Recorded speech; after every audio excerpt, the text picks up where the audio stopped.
Ok. Entonces, en la Perashat Be'ar, que quiere decir en el monte, Akadosh Baruj Hu le dice a Moshe que le diga al pueblo de Israel que cuando entren a la tierra van a guardar un Shabbat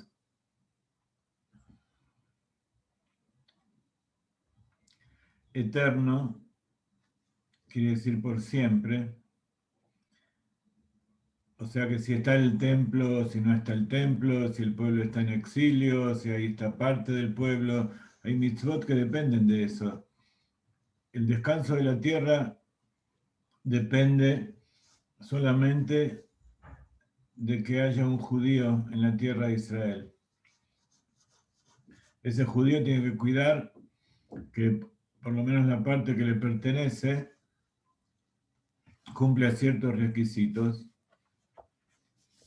Y así dice, el Eterno hablamos ya en el monte Sinaí para decir, habla a los hijos de Israel y diles, cuando entren a la tierra que yo les entrego, la tierra guardará un Shabbat de cese para el Eterno.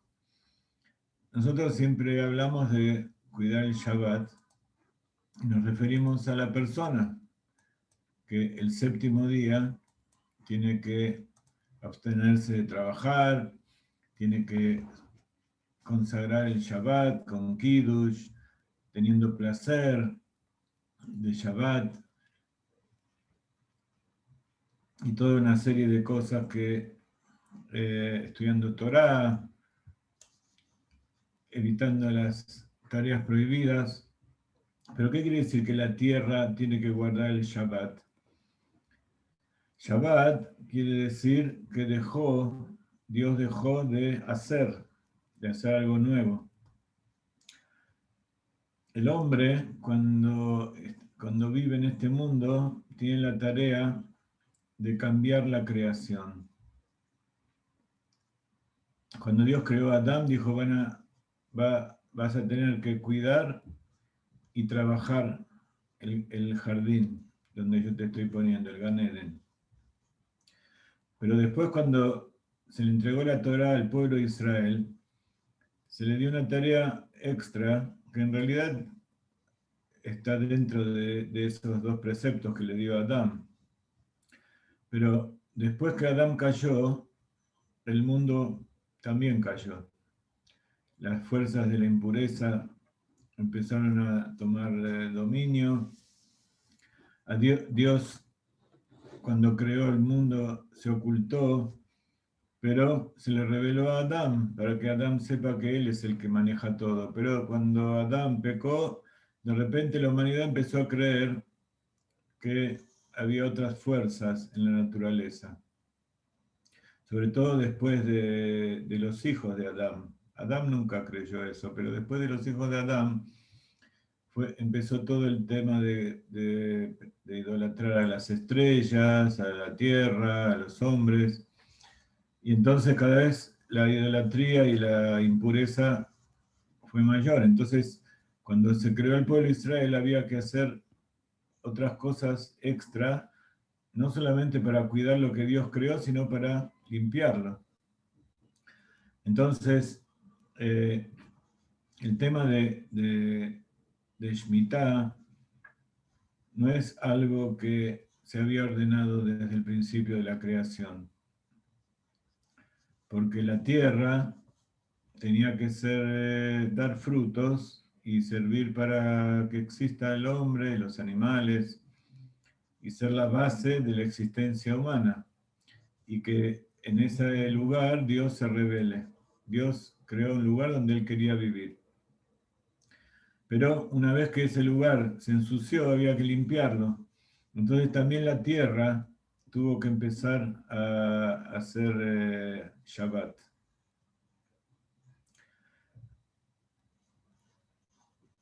Todo lo que produce la tierra es natural. Los árboles, las plantas, todo lo que crece en la tierra en forma natural, eso es algo que maneja Dios. Pero lo que implica Shemitah es la intervención del hombre. Entonces, pregunta Rashi, no sé si ustedes tienen un Humash en castellano con Rashi. Hace poco puse un aviso donde les podemos proveer de todos estos libros que usamos en castellano, enviándolos de Argentina para que desde Israel no sea tan costoso, de distintas editoriales. Y esta señora que trabaja de eso, hicimos un acuerdo para que todos los que vayan de Galei Night tengan un 5% de descuento sobre el precio normal. Entonces, este libro que es de la editorial Jerusalén, son 5 tomos, de acuerdo con los 5 libros, y tiene la traducción de Rashi, que es algo que no todos los libros tienen, y es una traducción excelente, y también tiene explicaciones sobre la traducción de Rashi. Rashi es Rabbi Shlomo Ishaki, es uno de los Rishonim, uno de los exégetas de la Torá, de los comentaristas de que explican la Torá de la época de la Edad Media, y es el comentarista básico. Lo primero que estudian los chicos cuando estudian Humash, en la parte revelada, es estudiar Rashi. Él dice que él escribió para contestar las preguntas que puede hacer un chico de 5 años. Entonces Rashi dice, ¿por qué está escrito que Dios le habló en el monte Sinaí? ¿Qué hace? ¿Qué tiene de especial el tema de Shemitah que resalta, subraya que fue dicho en el monte Sinaí? Si todos los preceptos fueron dichos en el monte Sinaí, si no fueron en forma detallada, fueron por lo menos enunciados. No solamente el Shemitah, dice Rashi. En realidad, esta yuxtaposición tiene como objeto enseñar que así como en el caso de Shemitah se enunciaron sus reglas generales, sus detalles y sus precisiones en el Sinaí, así también con respecto a todos los demás mandamientos, sus reglas generales y sus precisiones fueron enunciadas en el monte Sinaí. Así se enseña en el Midrash Torat Kohanim. Y a mí me parece que su explicación es como sigue, dice Rashi. Puesto que no hallamos que la remisión de tierras haya sido repetida en las planicies de Moab, en el libro llamado Mishneh Torah, ¿qué son las planicies de Moab? Se refiere a cuando el pueblo de Israel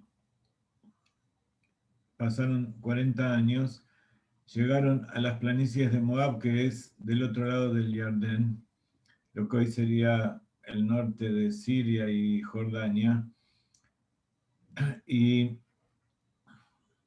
el norte de Israel, con la frontera de Siria y Jordania, y allí todo el pueblo de Israel paró para despedirse de Moshe, y Moshe le dijo todo el último libro, que se llama Mishneh Torah, quiere decir la repetición de la Torah, porque Moshe, antes de entrar a la tierra, le repitió el último mes a todo el pueblo de Israel, hasta el último día de su vida, que, para que recuerden todo lo que pasó y todo lo que Dios le ordenó en la Torah. Entonces, dice, a mí me parece que su explicación es como sigue: puesto que no hallamos que la remisión de tierras haya sido repetida en las planicies de Moab, en el libro de Barim, esto no figura, en el libro de Mishneh Torah, de eso aprendemos que las reglas generales y los detalles y las explicaciones de las leyes de Shemitah ya habían sido enunciadas en el Sinaí.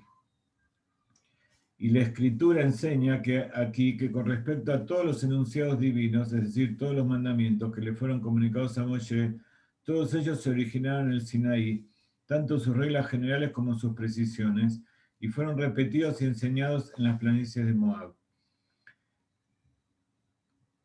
Entonces, esto sí fue enseñado en las planicies de Moab, pero no figura escrito en el libro de Devarim.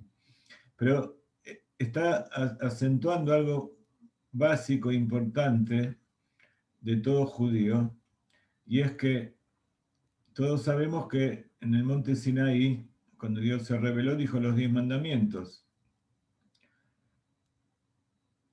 Está escrito que primero dijo todo con una sola voz, y el pueblo no entendió nada, incluso sus almas se salieron del cuerpo por semejante revelación de divinidad. Y cuando Dios les devolvió las almas, o sea, los revivió, empezó a decir cada mandamiento por separado. Entonces dijo, yo soy Dios, tu Dios, que te saqué de la tierra de Egipto. Y cuando dijo eso, otra vez las almas se fueron. Entonces después volvieron las almas al cuerpo y dijo el segundo, no tendrás otros dioses delante de mí. Y las almas volvieron a irse. Entonces le dijeron a Moshe, mira Moshe, la vida es difícil, ya como 40, para estar, estuvimos tantos años esclavos en Mitzrayim. Por favor, anda vos, subí, que Dios te explique. Nosotros te creemos, ya vemos que todo lo que hiciste fue porque Dios te ordenó, Dios se nos reveló, somos testigos y entendimos que vos sos el mensajero fiel de Dios. En el Zohar hay una sección que se llama Raya Meebna, el pastor fiel, que es la parte en que Moshe Rabbeinu, el alma de Moshe Rabbeinu, se revela a Rabbi Shimon Bar Yochai y le explica algunas cosas muy profundas de la Torá. Entonces siempre Moshe Rabbeinu es reconocido como el pastor fiel. ¿Qué quiere decir fiel? Que él dice exactamente lo que Dios quiere que diga él. Entonces, en ese momento, Dios dijo todo, pero literalmente lo dijo en forma de 10 mandamientos, que es todo lo que figura en la Parashá Yitrot, en el libro de Shemot, y después fue repetido en la Parashá Beit Hanan. Y ahí hay 620 letras que corresponden a los 613 preceptos y los 7 preceptos de los Rabanán. O sea que también los preceptos que fueron agregados después por los rabinos de hace varios miles de años. Eso también fue entregado en el monte Sinaí, pero en forma oral a Moshe Rabbeinu, no en forma escrita. Entonces, la Torá todo el tiempo hace hincapié en que todos los preceptos fueron entregados en el monte Sinaí durante los 120 días que pasaron desde la entrega de la Torá, que es el 6 de Sivan, que es la semana que viene, hasta el Yom Kippur, que fue cuando Moshe bajó con las tablas, y entonces por eso se llama el día de la expiación, el Yom Kippur, porque significa que Dios perdonó al pueblo de Israel y le entregó las segundas tablas. Durante esos 120 días, Moshe Rabbeinu recibió toda la explicación de la Torá allá en el cielo.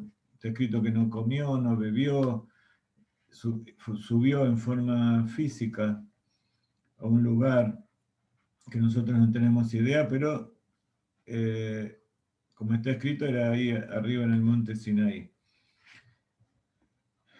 Entonces, todos los preceptos que figuran en la Torá escrita fueron explicados en la Torá oral y provienen de la explicación que Moshe Rabbeinu le dio al pueblo de Israel durante los 40 años que estuvieron en el desierto. ¿Se acuerdan que Yitro, que era su suegro, él vino y dijo, ahora reconozco que Dios es el verdadero Dios y los milagros que hizo, que lo sacó de Egipto y abrió el mar? Y le recomendó a Moshe que cuando entregaron la Torá, el único que sabía las cosas era Moshe, entonces todos hacían colas, filas de miles de personas todo el día para que Moshe les explique cómo cumplir los preceptos y para resolver los temas que había entre ellos mismos. Entonces Yitro le dijo, tenés que nombrar delegados y poner gente que vos le vas a enseñar y que haya gente de miles, de cientos, de 50, de 10, que cada uno sea responsable en niveles para que ellos les expliquen y juzguen a la gente, que no seas vos solo el que trabaja. Entonces todo eso que estamos diciendo ahora es como después se transmitió en la Torah oral. Y es por eso en el Pirkei Avot, el Tratado de los Padres, que nosotros leemos todos los Shabbatot, desde Pesach hasta Shavuot, que tiene 6 partes, empieza diciendo así: Moshe recibió la Torah en el monte Sinaí, se la entregó a Yoshua, y Yoshua se la entregó a los ancianos, y los ancianos a los profetas a las hombres de la gran asamblea, o gran asamblea, después los profetas, y así muestra cómo esto fue la cadena de transmisión de toda la Torah oral, y eso se siguió transmitiendo hasta nuestros días. Eso es lo básico que tiene que saber cualquier persona que quiere entrar al judaísmo, que quiere saber lo que es el judaísmo, y más todavía que el que quiere pertenecer.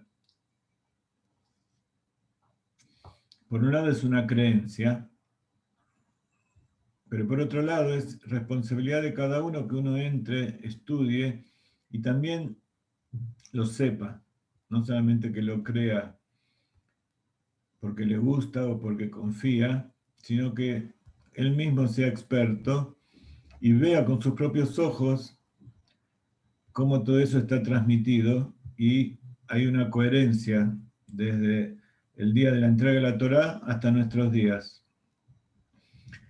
Durante todas las generaciones, los pueblos del mundo nos negaron, ya sea que estudiemos Torá, que la Torá es de Dios, que la tierra pertenece al pueblo de Israel, que las cosas que están acá fueron entregadas por Dios. Todas estas cosas fueron formas de coartar y de negar la divinidad que tiene la Torá. Entonces la Torá no es simplemente un libro de inteligencia, de sabiduría, con instrucciones, sino que es el plano de la creación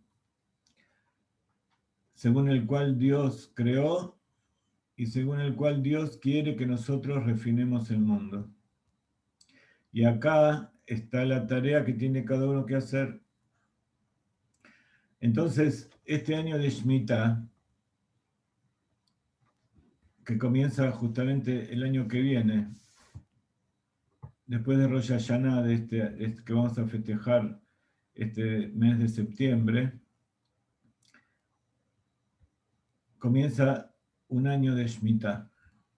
Entonces hay que estudiar y saber bien qué es lo que hay que hacer, sobre todo aquellos que vivimos en la tierra de Israel, pero todo el mundo tiene que conocer las leyes. Entonces dice así: durante 6 años sembrarás tu campo, y durante 6 años podarás tu viña, y recogerás su cosecha, pero en el 7º año habrá un cese total para la tierra, un Shabbat para el Eterno. No sembrarás tu campo, ni podarás tu viña. No segarás lo que brote por sí solo de tu siega, y las uvas de lo que apartaste no vendimiarás. Un año de cese será para la tierra. En hebreo se dice Shnat Shabbaton. Shabbaton en hebreo, cuando hay la terminación on, no significa que es grande como en castellano, sino es al revés. Shabbaton es pequeño. ¿Por qué? Porque no es que estamos todo un año con las leyes estrictas de Shabbat, sino que es un descanso, pero limitado a determinado aspecto. En este caso, a los temas de la tierra.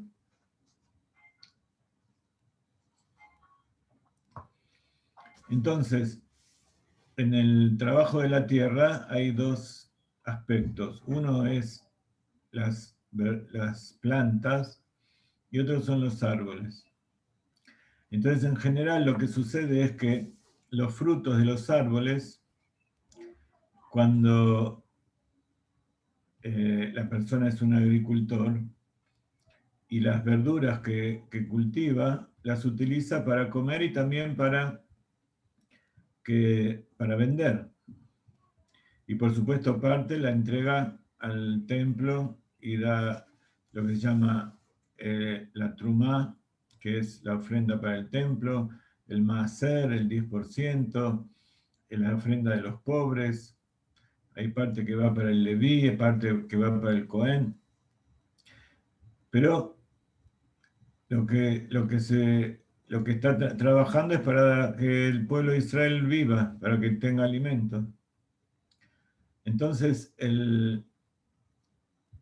aquellas cosas que crecen en los árboles, lo que se come de los árboles, los frutos en general, se puede tomar lo que la persona va a comer, pero no se puede tomar para vender, no se puede acopiar y cortar en cantidad y hacer todo lo que es el trabajo de agricultura para venderlo. En cambio, dice la Torá que hay que eliminar los cercos, hay que bajar, como cantábamos cuando éramos jóvenes y idealistas, no sé si escucharon ustedes, a desalambrar. Allá en Chile, en Argentina se escuchaba muy lindo, que la tierra es tuya, es mía y de aquel. Bueno, eso no es un invento nuevo, sino que eso está escrito en la Torá. Pero cuando eso se saca de contexto, se transforma en libertinaje, se transforma en algo negativo. Pero cuando se toma dentro del contexto de lo que es la verdadera forma de vivir como sociedad, entonces eso es bendición. Entonces, un año cada 7 hay que hacerlo.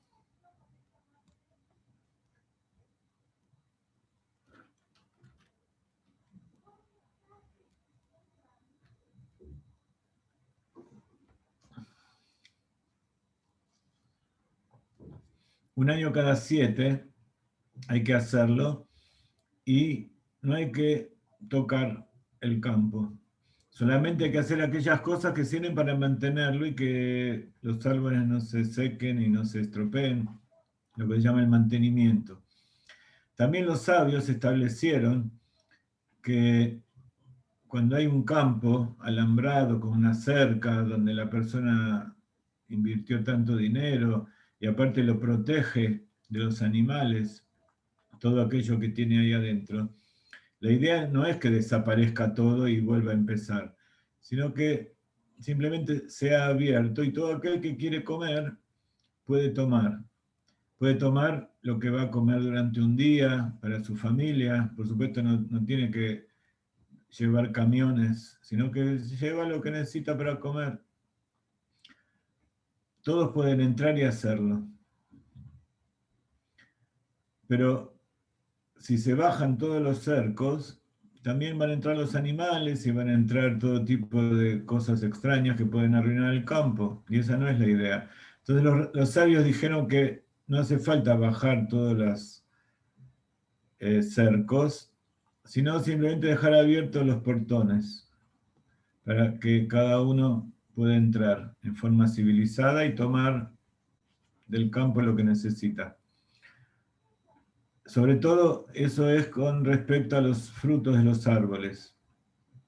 Por supuesto no va a cortar los árboles, ni va a va a destruirlos, sino simplemente aquellos frutos que están maduros los va a tomar y los va a comer. Aquellos frutos que todavía no están maduros se dejan en el árbol hasta que estén listos para ser utilizados. y así también el dueño. Pero respecto a las plantas, que en general para que crezcan en forma productiva el agricultor siembra, no se puede sembrar.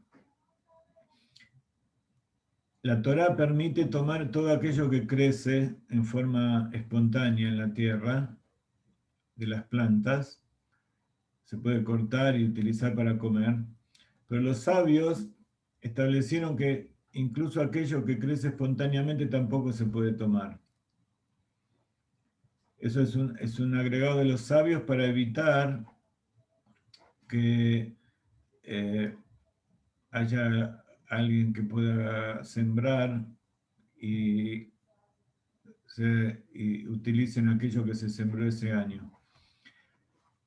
Con respecto a las plantas, el año de Shemitah comienza en Rosh Hashanah, en el primero de Tishrei, porque las plantas se considera que, los vegetales se considera que reciben la vitalidad de la tierra, entonces apenas el agua entra en sus raíces, ya las hojas y los frutos reciben esa agua y la vitalidad de la tierra, entonces se considera que es agua, si es después del primer Tishrei, esas son verduras ya prohibidas en el año de Shemitah. Hasta que termina el próximo año. Y el próximo año hay que esperar hasta, un tiempo hasta que esas plantas que recibieron, o sea, a partir del primero de Tishrei del siguiente año ya se puede sembrar. Se puede empezar a arar, se puede preparar la tierra, durante todo el año nada, ni arar, solamente a lo mejor mantener un poco la tierra para que no se seque y no se vuelva desierto, pero no prepararla para sembrar. A partir del primero de Tishrei del siguiente año, cuando termina el año de Shemitah, ya se puede sembrar de nuevo y ahí esa fruta se puede utilizar. Pero todo lo que había crecido de antes, eso no se puede utilizar. Los frutos es diferente, se considera que ustedes conocen la festividad de Tu B'Shvat, el 15 de Shvat. Eso es unos meses después de Rosh Hashanah. ¿Conocen el nombre de los meses? ¿Cuál es el mes, el primer mes del año? Del año de Nisan. ya sabía que me iban a decir eso. Hay varios Rosh Hashanah en el judaísmo. Está el año de los meses, que también es el año de los reyes, que se cuenta a partir de la salida de Egipto. Pero el año de Shemitah se cuenta a partir de la creación del mundo, que es el primero de Tishrei. Es el Rosh Hashanah tradicional. Entonces, Tishrei en realidad es el séptimo mes del año. Eso de acuerdo con la cuenta de los meses. Pero con respecto a la creación, como siempre hay entre los sabios hay distintas opiniones, de acuerdo con los Midrashim, de acuerdo con cada uno recibió. De acuerdo con Rabbi Ishaq, el mundo fue creado el primero de Nisan. De acuerdo con Rabbi Yehuda, esta es una discusión en el Talmud, de acuerdo con Rabbi Yehuda, el mundo fue creado el primero de Tishrei, o mejor dicho, el 25 de Elul. Y el séptimo día, que es Rosh Hashanah, es el sexto día de la creación, que es el cumpleaños de Adán. Entonces, Rosh Hashanah de la creación es el día sexto, que es cuando termina de hacer. ¿Ok? Entonces, Rosh Hashanah es el sexto día de la creación. Si contamos, entonces, el año de Shemitah es de Tishrei hasta Elul de ese año. Cuando termina el año de Shemitah, viene Tishrei, Heshvan, Kislev, Tevet, Shvat. En Shvat, en Israel, es la época en que crecen todas las frutas. Es el medio estamos en el medio del invierno, en el otoño. No, es el invierno. Durante todo el verano no hay lluvia. Y las lluvias empiezan a aparecer, y así en la plegaria nosotros pedimos, recién en Heshvan, un mes y medio después de que empezó el año. Y se considera que los frutos reciben el agua de la lluvia recién a partir del mes de Shvat. Shvat también, Shevet, que es la palabra Shvat, también significa rama. Cuando crecen las ramas de los árboles y las frutas que crecen a partir del 15 de Shvat, se considera que ya crecieron con la lluvia del nuevo año. Entonces, por eso el año de Shemitah de los árboles, desde Shvat hasta Shvat del año de Shemitah, se considera que todavía son frutos del año anterior y se pueden utilizar. Y desde Shvat del año de Shemitah hasta el otro Shvat del año siguiente, todo lo que creció en esos 12 meses se considera que es del año de Shemitah y no se puede utilizar, no se puede vender. Dijimos que se puede comer, pero solamente en forma individual. No sé si me siguen hasta acá. Quise darles un poco la historia de todo este asunto y ver cómo es un poco en la práctica. Entonces, ahora que no está el Beit HaMikdash, todas esas cosas se siguen realizando y está escrito que los años de exilio del pueblo de Israel tienen que ver con los años de Shemitah que no se cumplieron o que no se cumplieron en forma perfecta. Hay un cálculo que dice que desde que el pueblo de Israel entró a la tierra, que era cuando tenía que empezar con el año de Shemitah, hasta la destrucción del primer templo, que pasaron aproximadamente 800 años, hubo 70 años de Shemitah, sobre todo 70 es los años de Shemitah que donde estuvo, que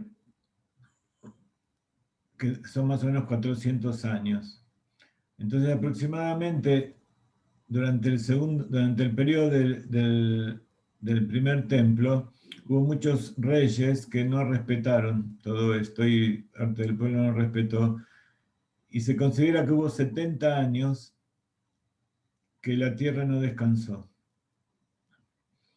Y entonces, por eso hubo 70 años de exilio entre el primer templo y el segundo templo.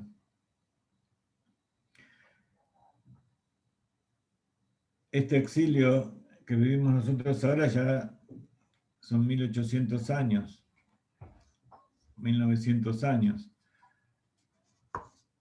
Y entonces puede ser que sea otro el motivo del exilio, pero de todas maneras está dicho que durante todos estos años de exilio se dejó descansar la tierra. Muchos explican que mientras el pueblo de Israel no está en la tierra de Israel, esto era un desierto. Verdaderamente durante muchos siglos nadie trabajó la tierra y se considera que Dios puso a los enemigos a dominar la tierra de Israel para que la tierra descanse. Y así se pudo cumplir con los años de Shemitah que cumplieron. Y Besrat Hashem esperamos que ya se haya cumplido todo eso. Y por eso los Rabanim, desde que se creó el Estado de Israel, o de antes todavía, en realidad nunca dejó de haber judíos en la tierra de Israel. Y la mayoría de los años, hasta que hasta hace 100, 150 años, en que los judíos empezaron a volver en forma masiva de Europa, de las tierras de Oriente, del norte de África. Siempre hubo judíos aquí, pero eran judíos que cumplían la Torá, porque los que vivían acá eran gente de fe, vivían en medio de los enemigos y el motivo por el cual estaban aquí era porque conocían la Kedushá, lo sagrado de la tierra de Israel. Pero desde que empezaron a venir aliot, ¿conocen la palabra aliá? Aliot masivas de gente que vino acá más que para vivir en Israel, venía porque estaba huyendo de otros lugares. Hubo mucha gente que vino aquí, se estableció en la tierra, y sobre todo cuando empezó el tema del sionismo, que los sionistas nunca creyeron en la Torá y vinieron aquí simplemente porque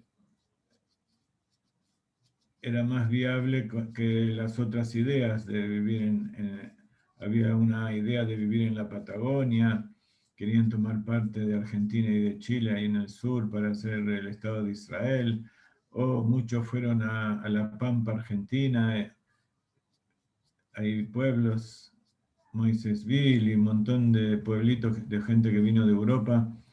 Mi abuelo, por ejemplo, él vino de Europa y se estableció allí, en uno de los pueblos de Entre Ríos, y después vino a vivir a Buenos Aires. Entonces, toda esa misma gente, había otros que decían que en África iban a ser la tierra de Israel. Al final, era evidente que si hay un lugar donde el judío tiene pertenencia, es la tierra de Israel. Entonces, por eso hicieron el Estado de Israel acá. Pero el Estado de Israel no en ningún lado decía que había que cumplir las leyes de la Torá. Recién cuando hubo un grupo el otro día estaba estudiando un poco de derechos, de cómo se estudia en el colegio, no Educación cívica. eso, educación cívica, que mi nieta tiene que dar un examen, y ahí explicaba que al principio todas las negociaciones que hicieron los partidos políticos de acá eran sin los partidos, no había partidos religiosos.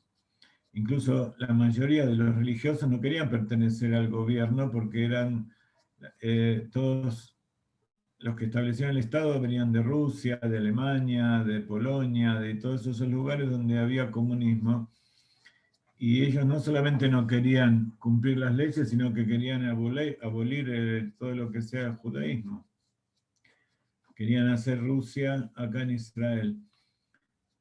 Pero cuando tuvieron que negociar para que la ONU, o lo que era en esa época las Naciones Unidas, declare el reconocimiento del Estado de Israel, ellos no querían reconocerlo sin que haya también toda la comunidad religiosa de los judíos que vivían acá que estén de acuerdo. Entonces, hubo una parte de los religiosos que aceptaron, perdón, hola, sí, estoy en una clase, decime rápido. Ah, bueno, ahora termino. Bueno. Wow, mi hija tiene que entrar a la clase. Me olvidé que tenía clase con ustedes. Entonces, vamos a cortar aquí y Besrat Hashem, continuamos en otro día, pero lo que les quería decir era que para poder recibir a la aceptación de las Naciones Unidas, exigieron que también los que entonces se crearon los partidos religiosos sionistas, que en realidad es una contradicción, porque el sionismo, la palabra Zion es una palabra de la Torá, es una palabra del judaísmo, es Yerushalayim, es el templo, es la parte más sagrada del Kodesh HaKodashim, es el corazón del pueblo de Israel, pero después el sionismo se transformó en un movimiento político que era simplemente para, y ellos establecieron el término, la solución final. Herzl y toda su gente acuñó el término la solución final, eso no fue de Hitler. Ellos decían, para que se termine el antisemitismo, hay que terminar con el judaísmo. Y hoy en día, la lucha que hay entre Netanyahu y Lapid, no sé si conocen un poco lo que está pasando acá en las elecciones, Lapid justamente el otro día dijo, dentro de unos años vamos a ir por Mea Shearim, por el Yerushalayim, y vamos a ver, como hoy vamos por los museos o vamos al jardín zoológico y vemos los animales antiguos en una jaula, porque ya no hay más, así también vamos a ver a los judíos como eran antes. Ellos quieren hacer otra cosa, que los judíos dejen de ser judíos y que se transformen en ciudadanos como todos los países del mundo. Y así dice el himno y así dice la carta básica del Estado de Israel, que sea un pueblo como todos los pueblos. Por eso es importante saber que el pueblo judío no es un pueblo como todos los pueblos y que la forma de que obtenga su libertad y su existencia es a través de la Torá. Y una de esas cosas es cumplir con las leyes de Shemitah en la tierra de Israel. La próxima vez vamos a continuar con esto. Espero que les haya sido interesante y útil lo que hablamos hasta ahora. Y lean, si no lo leyeron hasta ahora, la Perashat Be'ar y Bejucotai que estudiamos ayer, y van a ver cosas muy importantes e interesantes de qué pasa si uno lo cumple, qué pasa si no lo cumple, y que a pesar de que hay castigo, al final dice, Akadosh Baruj Hu se va a acordar, por más que no cumplan, Akadosh Baruj Hu no nos odia ni nos va a borrar, sino que al final de los días Él va a traer al Mashiach y entonces todos vamos a ver la revelación de Dios. Y todos vamos a volver a recuperar la tierra. Así que Besrat Hashem, que eso sea pronto en nuestros días. Amén. Bye. Gracias, Rab. Sube el video, Rab. Gracias. Un abrazo. Gracias, Rab Caim. Un abrazo. Muy bien. Chao.